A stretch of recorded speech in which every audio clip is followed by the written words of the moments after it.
and welcome to the latest episode of Kristen's Corner, a podcast by your state senator, Kristen Phillips-Hill.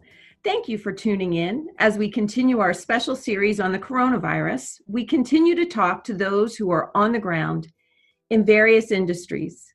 Earlier, we spoke with Dr. Gasparak from WellSpan to get an update on how our area's largest health network is managing the current pandemic and how they plan to adjust in the future should there be a surge of new COVID-19 positive patients. Today, we are pleased to have Kevin Schreiber, President and CEO of the York County Economic Alliance. Kevin, welcome to the podcast. And so Thanks so much for having me. Oh, absolutely. So for our listeners, I want to point out that we are not meeting in person, but rather we are doing this over a Zoom meeting to ensure our listeners that we are maintaining distancing and following CDC guidelines. Kevin, I know our region, our state, our national economy, we've taken a major hit, and our economy is very important. But I also think that those local families in our communities all across York County who are really struggling to find a way to make ends meet are incredibly important too. And I equate the coronavirus as someone simply pulling the rug out from under our very way of life. And for many people, it was a stable job or a career coupled with a really strong economy. And your team has been running point here in York County on a variety of fronts, from connecting our local businesses with available state and federal funds, as well as really keeping everyone up to date on the latest developments at all levels of government. And I know that's the 300,000 foot perspective, right? But can you give our listeners an idea of what you are seeing locally here in York County? Sure, absolutely. And first and foremost, Senator, thank you for having me today. Thanks for doing these podcast series. They really are a great way to share some information and also adapt, obviously, to the current reality that we're in. And as you noted, we are social distancing. We are more than 6 feet apart, but not too far apart, as I know we live pretty close to each other. But it really is surreal, as you noted. It's hard to believe that just 3 to 4 weeks ago, one of our greatest challenges that we faced as the Alliance was having a just over 3% unemployment rate, and our biggest strain was actively finding individuals who could work in occupations in the jobs that we're hiring. And now here we are 3 to 4 weeks later, and we're going to be approaching a 30% unemployment. Your metaphor is spot on. It really is the rug being pulled out from under us as a community, as a Commonwealth, as our economy. And right now, on the front lines, it has hit home and it has hit hard. It certainly, first wave was really in the hospitality, the retail sector, the service industry. Obviously, after the ordered closures, the construction and manufacturing industries have been essentially shut down, all but those that are life-sustaining or critical infrastructure projects. Healthcare industry, it has been hit hard, and I think that's largely because of how inundated they are with work and caseload. So I can attest, we are hearing everything on the front lines. I know your offices as well. And the stories are heart-wrenching, they're gut-wrenching. They really take the wind out of you. And I know as your office and you have been inundated with inquiries, we have as well. And your team has been doing a great job of pushing resources and information out to the community. And we obviously are encouraging others to go to www.preparedyork.com, which is, as best we can do, a daily updated website with resources really for anyone economically impacted by this. And we try to do our best working with your team and others to distill information as we receive it and try to remove some little bit of anxiety for the public of having to go find that on their own. Yeah, I know. It's so incredibly tough for so many people right now. And there's uncertainty and fear and frustration. You name it, the range of emotions, it's there, and rightfully so. Telecommuting can be an option for some people, but certainly not all people. And on the state level, there have been a lot of new developments. And one I know your team was very involved with was the state's low interest loan program for small business. And so For those of you who are listening in, the state transferred $60 million from special funds or dedicated unspent funds to the COVID-19 Working Capital Access Program. And I want to make one clear distinction for our listeners. There's been a lot of conversation about what the federal government can do and the state government can do. The state is obligated to balance its budget and cannot spend money that it does not have. So in other words, we are not Washington, D.C., where they can just print money. We don't have that capability at the state level. So we have to go and find existing pockets of money. Some work that I had done previously over in the House with special funds has, shown that we have the ability to do that. But the state's low interest loan was extremely popular. We had over 42 million in requests for funding from York County alone, which was much higher than any neighboring county. Cumberland, Dauphin, I think Lancaster requested about $36 million. So first, credit to you, Kevin, and your team at YCEA for identifying those sources and working with your members and just businesses all throughout York County. That application period was really quick. I know we had conversations. The loan period opened up sooner than we had thought. You guys really scrambled. Walk our listeners through what that program would do and what it means for our small businesses. Sure, absolutely. And thank you for your support of that program and allocating those resources in really swift order. I mean, I think the fact that the Commonwealth did act swiftly on this was particularly reassuring. But you nailed it. There's about $60 million allocated for a low interest loan program using the existing machinery that DCED currently had under what's called the PIDA program, Pennsylvania Industrial Development Authority. So they were already using an existing program and sort of machinery to deploy these resources as quick as possible under the new name, the Commonwealth's Working Capital Access Program, or CWCA. Essentially, this was $100,000 loans at 0% interest for businesses under 100 employees. So small businesses. And you're right, it opened on a Thursday and closed that following Tuesday. I think it was, if memory serves, the 26th of March to the 31st of March. And that was because the need far surpassed the allocated resources. And again, you hit the nail on the head. Unfortunately, in this case, you're not the federal government. You're dealing with, you're working within the constraints and the confines of an existing budget and trying to devote those resources in emergency fashion. So businesses throughout Pennsylvania and certainly throughout York County were invited to apply. It was first come, first served, and that was the best mechanism by which we could sort of receive and evaluate applications. Ultimately, we had about 53 applications that were submitted on behalf of York County, 35 of which were in the 28th district. So your district was certainly well represented. And ultimately, again, when you talk to the applicants, these were businesses of all backgrounds, spread geographically throughout York County, and all having, really heart-wrenching stories, having to make these emergency critical decisions. So it was a ray of hope, and this was, kind of an immediate sign of hope before the federal government had even acted yet. So this was the first in a wave of programs that have now come out, and I know we'll talk about a couple others. So that application round closed. DCD closed the application window once the need had far surpassed the allocated resources. I know there's talk up in the General Assembly of potentially allocating more resources if those could be found. I know that's a difficult discussion, but I understand you're on the front lines of that. So right now where we stand is the application round is closed. We've processed those applications to the state, and DCD is working it through its process. We were notified yesterday that the first award was made in York County. We have all of the loan closing documents in our house, and we're ready to go, and we can move pretty quickly and swiftly with that.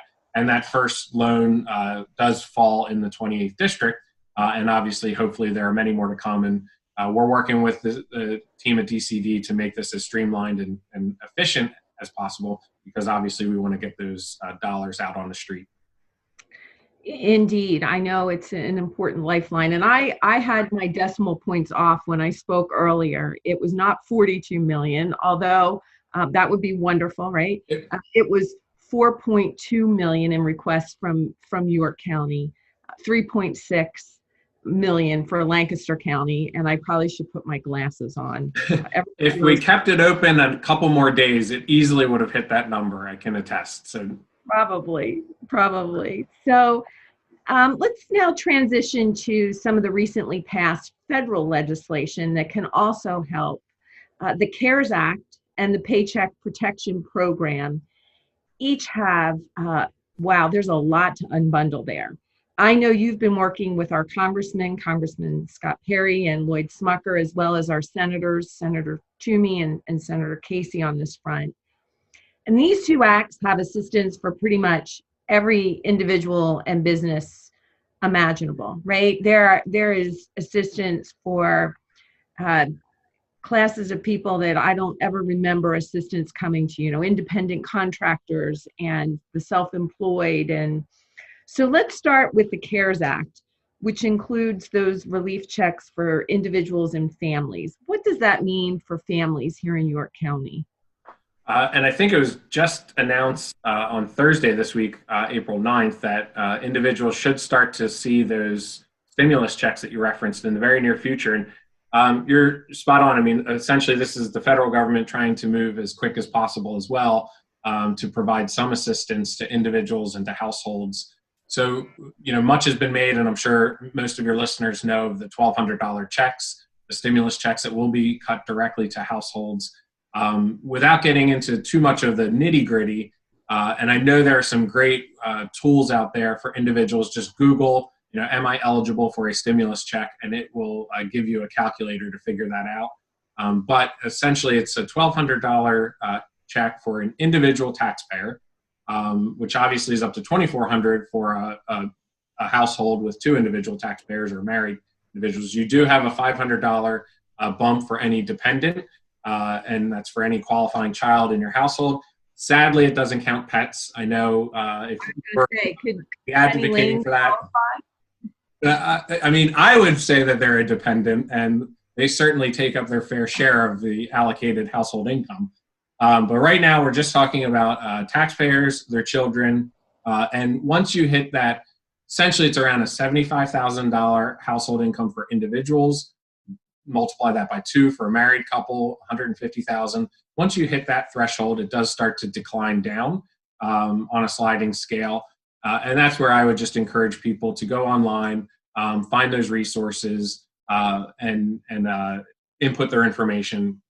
If they have filed taxes, their 2019 return or their 2018 return, the IRS will automatically calculate that. If they had filed their taxes with a direct deposit, the IRS will proceed to transfer those dollars. Otherwise, they should look for a check in the mail. And I think, and your team has been excellent about this, a constant thread that we're starting to hear more frequently about, and I know you've been really out in front on, is scams, and just being mindful of scams that do exist right now. And particularly as there's a lot of resources, a lot of programs, just know that government agencies will not conduct business over the phone. So if you receive a phone call asking for information, do not give that information, or obviously ask for it in writing and let them send that to you. No, that's a really good point. And we have been trying to push out a lot of information, especially with so many new programs being created in a very short period of time. It really has opened up that opportunity for people who are intent on scamming people out of their money. So we are trying to educate the public, and certainly always say, if anyone has any question with regard to any type of communication from a governmental entity, if they're not sure, please call our office, and we'll be happy to check it out for you, for sure. So next is the Paycheck Protection Program, which also includes a low interest loan program. Can you walk us through that as well, Kevin? Absolutely. we mentioned the Commonwealth's program was really first out the gate, and then there were several SBA program, that's the Small Business Administration, that followed. And out of the CARES Act, the SBA was empowered with about $350 billion to deploy in small business loans in what's called the Paycheck Protection Program, PPP. And what that essentially is for businesses or nonprofit organizations, 501c3s as well. They can apply to the Paycheck Protection Program for up to $10 million. And this is a low interest loan program. The interest rate hovers around 2 to 3%. And repayment and interest is deferred for the first 6 months. I believe I have that correct.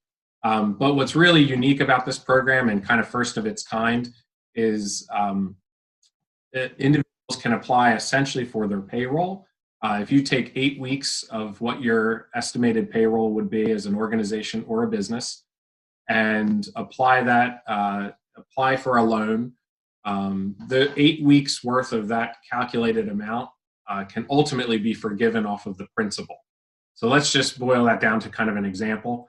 If you're a business in York County, whether you have $100,000 worth of payroll or $1 million worth of payroll, over that course of an 8-week time, you can apply for a loan, cover the cost of that payroll and some additional costs like rent or utilities, and ultimately add up what those costs would be over an 8-week period, and that can be forgiven off of the principal of the loan.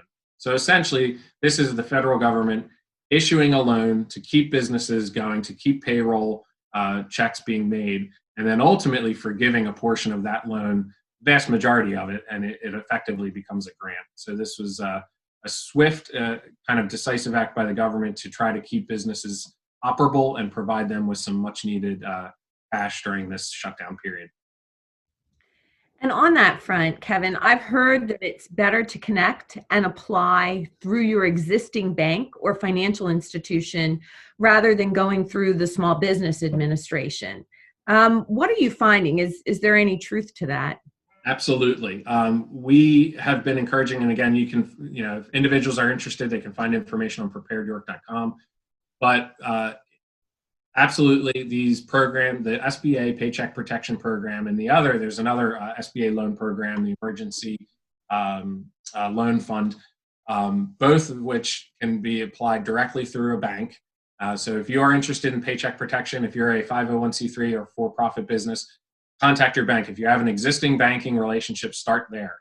That would be the best advice that we could give. If you do not, I can say that safely most of the banks in York County, if not all of them, are SBA eligible, and I'm sure we can provide a list, and we may have one on Prepared York. But any of the banking relationships that you have, start there. Apply directly through the bank. They'll submit it.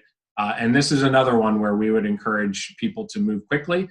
We know that the need will far surpass the amount allocated, although I know Secretary Mnuchin has been on TV recently saying that if the need does surpass the allocated funds, it's entirely likely that Congress may move to increase the allocated amount. That's good to know. So another big topic that we hear about is unemployment compensation. The state has not typically extended benefits for those who are self-employed, but the CARES Act extends those state benefits to self-employed individuals. So you think of those 1099 contractors who can now receive the benefit. So correct me if I'm wrong, but it provides up to $600 per week per individual who is self-employed, according to the information I've read. Is that correct? That's correct. And that's a really big deal. And you mentioned it with the Paycheck Protection Program. That's the same there too, that if you are a sole proprietor or an independent contractor, you can apply for funding. The same now holds true for unemployment compensation benefits. And that is a really big deal. And you think of a sole proprietor, whether it's a merchant in one of our many downtowns throughout York County, or it could be an individual that's working out of their house.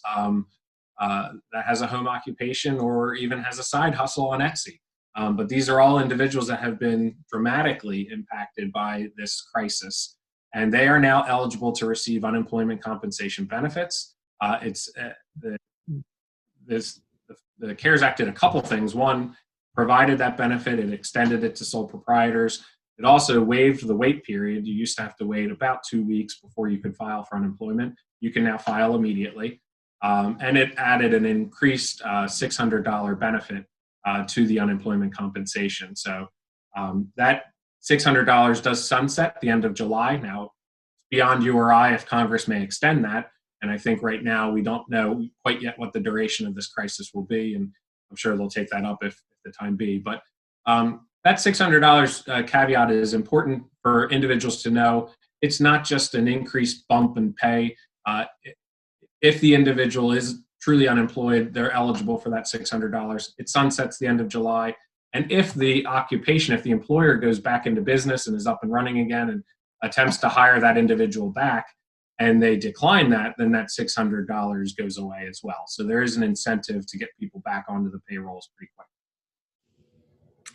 Really good to know. So earlier this week, our office participated in a conference call with other state and local leaders with the White House. And one thing that was very interesting is that the United States Department of Labor has offered technical assistance to states that are experiencing difficulties with regard to their unemployment compensation system, right? A lot of states are finding that they are completely overwhelmed. I had a really good laugh earlier this morning when I read an article that said many state departments of labor and industry are looking for people who can code in COBOL. And I thought, wow, I'm not as irrelevant. My old coding skills may actually be somebody, right?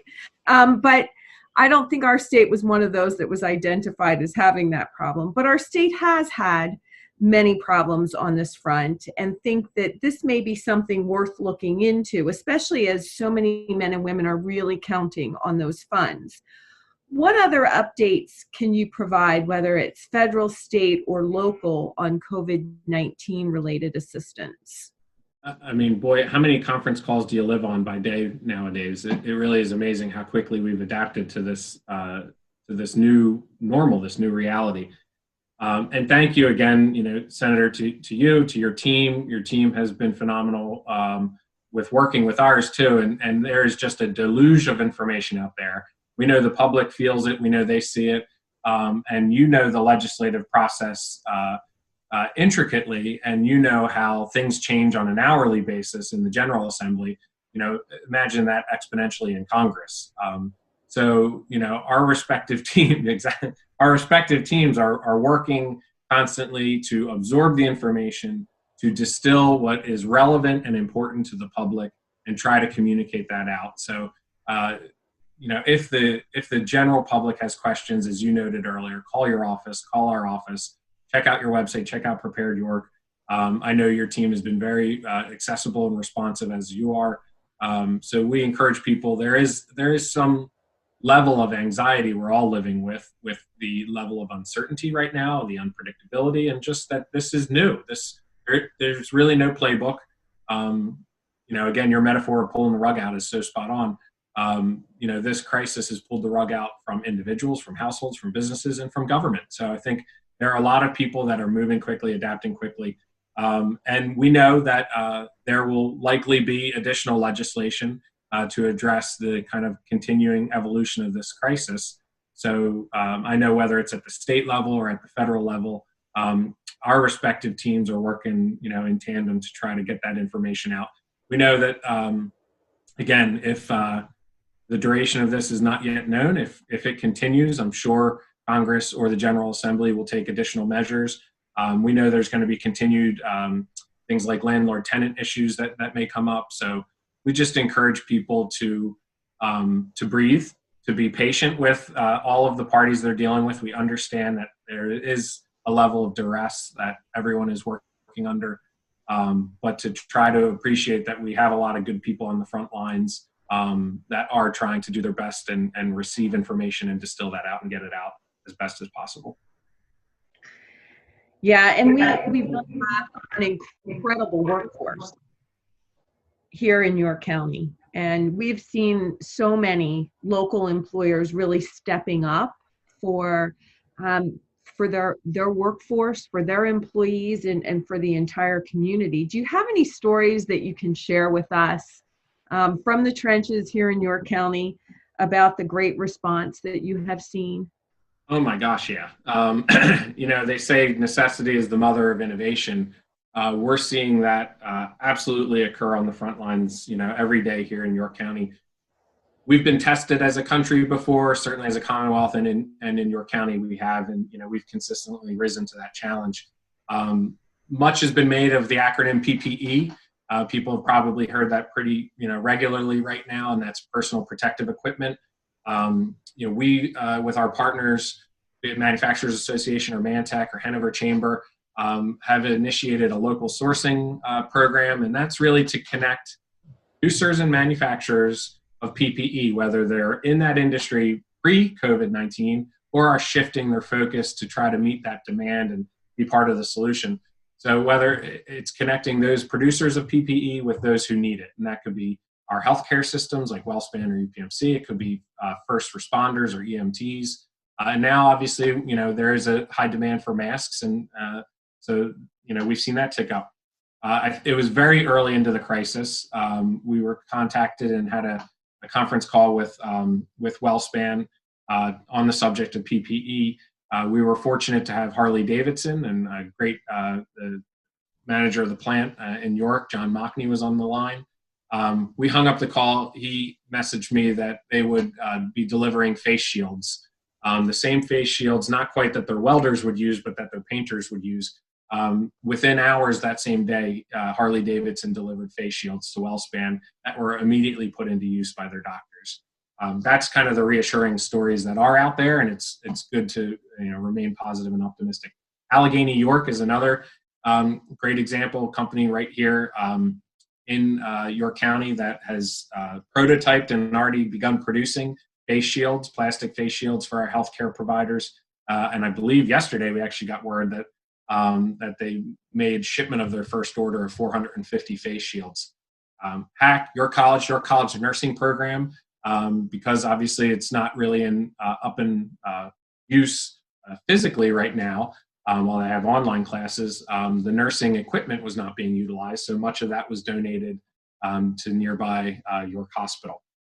We also, just yesterday, actually, Harley Davidson let me know that they've donated $2,000 to the Salvation Army to help restock their shelves. They've donated $50,000 to the United Ways Community Fund. And obviously, they've been working with WellSpan, as I noted. York Container out in Spring Township donated boxes to the food bank. So it's neighbors helping neighbors at the core. And I really think it's innovation. And I think it's, everyone wanting to play some part in the solution and try to find those opportunities for optimism. Indeed. And I've even heard great stories about a couple of the local distilleries who make fine distilled spirits, typically, who've transitioned to producing hand sanitizer and ethanol-based cleaning products for our hospitals, our local pharmacies. I'm even hearing that it's been donated to our volunteer first responders as well. Are there any others? How cool is that, right? You have Hollow vodka produced right here in New York, Old Republic Distillery, that are, obviously transitioning some of the production. And again, it's kind of necessity driving innovation.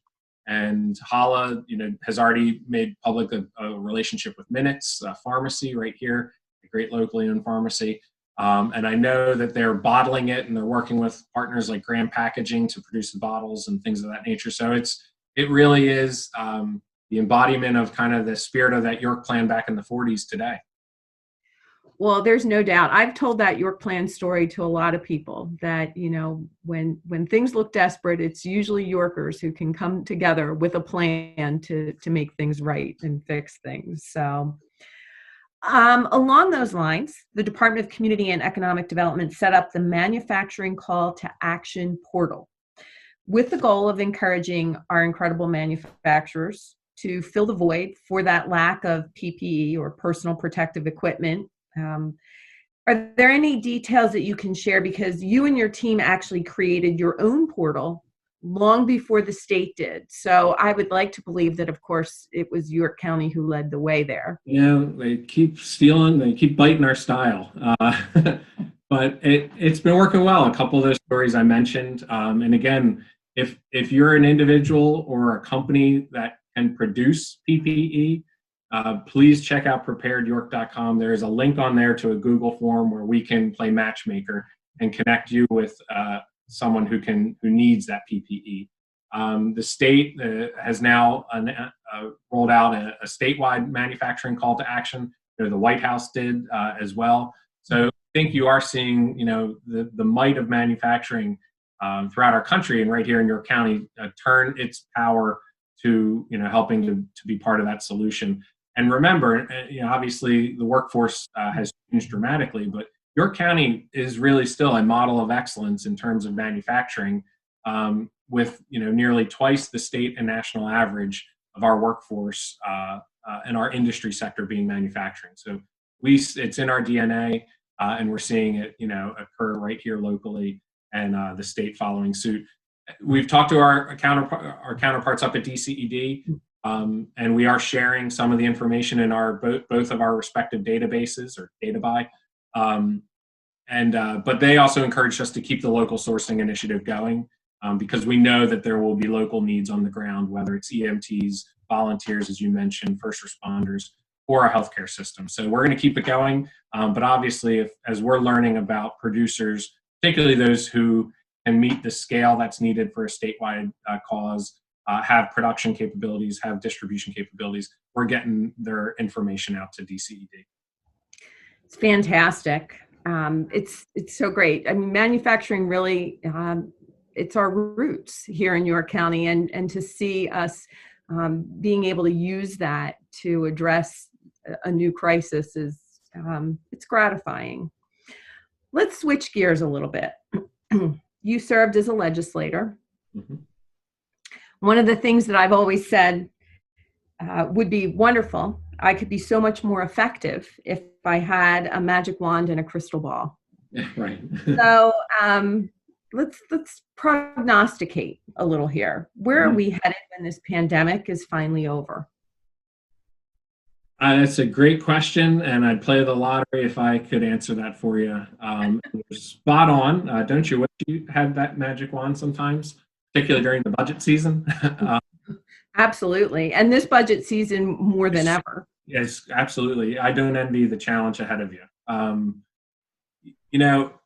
As I mentioned, there's a lot of anxiety right now just with the uncertainty in the breadth and depth of this crisis, certainly economically, and the duration of it. We really don't yet know. I think we're all, watching the numbers daily, watching the press briefings. It's somewhat reassuring to see New York's numbers are starting to flatten. Obviously, we'll wait to see if that becomes a trend. Same in Pennsylvania. I think everyone is doing their part and taking this seriously. But we know that there will be another side of this. We will get to at some point. We don't quite yet know when, but we know that there will be another side. And while it will be a new normal, we still have to embrace it, and we still have to start that dialogue and discussion about how do you ramp up the economy and restart it at that point in time. How do we work with those who are able to weather the storm? How do we work with those who are struggling right now to get them through this stormy process? I know you're having those conversations up at the Senate. You mentioned the Better York meeting the other day. Better York is kind of a CEO roundtable in York, and obviously you're one of the members. And part of that discussion the other day was we recognize that there's going to consistently be the need to triage the daily evolution of this pandemic. And we have a lot of great people that are working on that. We also know that we need to have a parallel effort that is starting to look a little bit further out as to how do we restart the economy. So we've been working with a consultant out of Pittsburgh, Fourth Economy, who was helping us on our countywide economic action plan that was a 2020 to-do list for us, and we're going to still endeavor to complete that. But we recognize the world has changed in these past 3 weeks, so we need to pivot a little bit, and we've already started those discussions with them. They're doing some economic modeling right now of what the future short term looks like for York County, the midterm, and obviously the long term.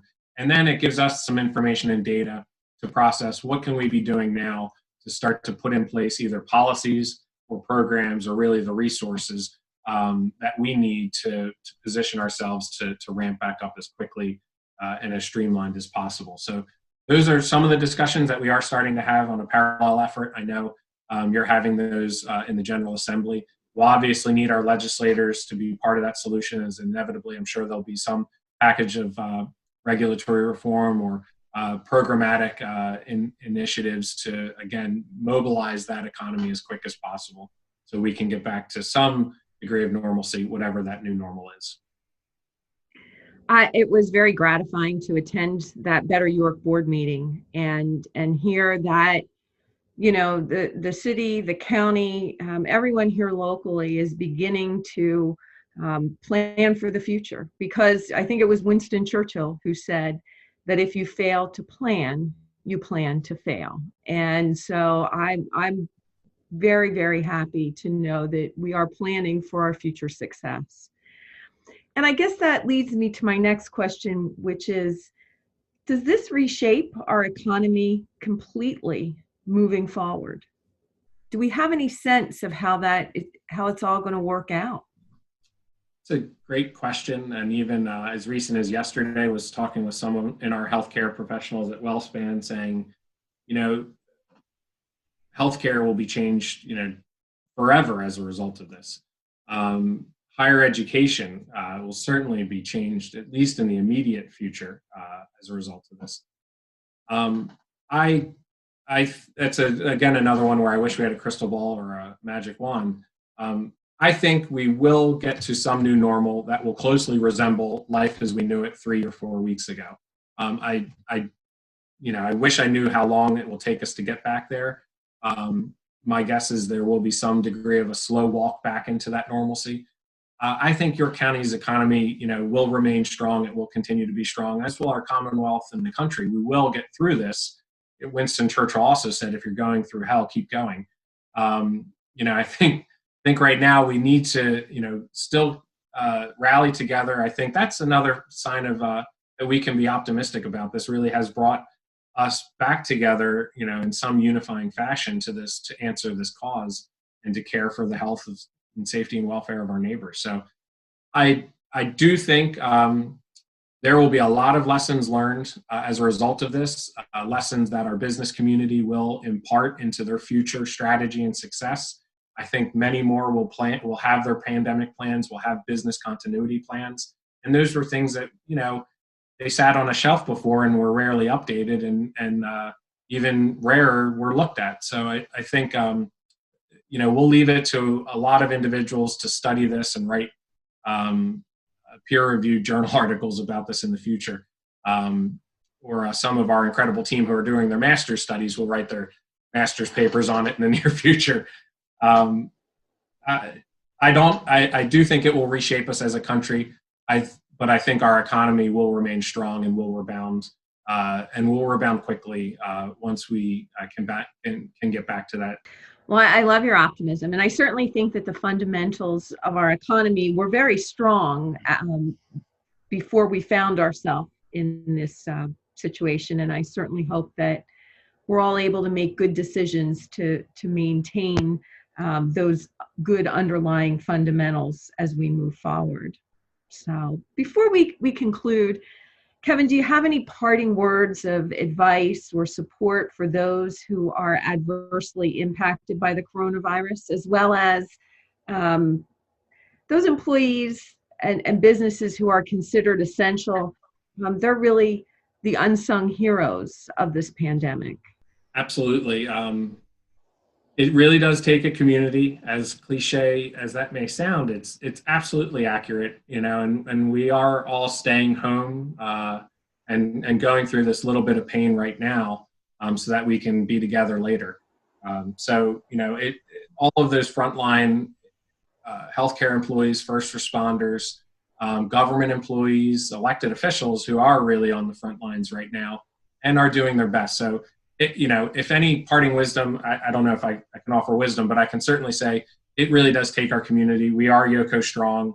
We will come out of this together.